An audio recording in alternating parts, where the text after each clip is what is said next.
पाकिस्तानच्या माहिती आणि प्रसारण मंत्र्यांची मध्यरात्री पत्रकार परिषद। पुढच्या 24 ते 36 तासांमध्ये भारत हल्ला करू शकतो, अताउल्ला तरारचा मोठा दावा। भारत पाकिस्तानात 4 दिवसात युद्ध होऊ शकतं, पाकिस्तान संरक्षण मंत्री ख्वाजा आसिफचा दावा।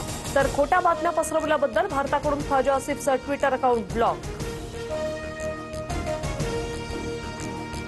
पहलगाम हल्ल्यानंतर आज सीसीएसची दुसरी बैठक। पाणी बंदनंतर कोणता मोठा निर्णय होणार का, याकडे सर्वांचं लक्ष। झाडांमागून 2 दहशतवादी आले, एंट्री आणि एक्झिट पॉइंटवर 7 जणांची हत्या। हल्ला संपूर्ण रणनीती आखून केला। पहलगाम हल्ल्याप्रकरणी एनआयए तपासात माहिती। एलओसीवर पाकिस्तानकडून कुरापती सुरूच।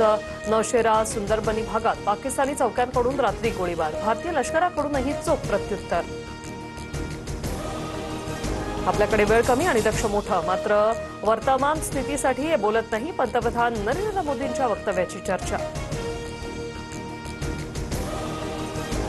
सैन्याला कारवाईसाठी पूर्ण सूट। हल्ल्याचे लक्ष, वेळ आणि पद्धत लष्कराने निश्चित करावी। दहशतवाद्यांना सडेतोड उत्तर देणं आपला राष्ट्रीय संकल्प। तिन्ही सैन्य दलासोबतच्या बैठकीत पंतप्रधान मोदींचे आदेश।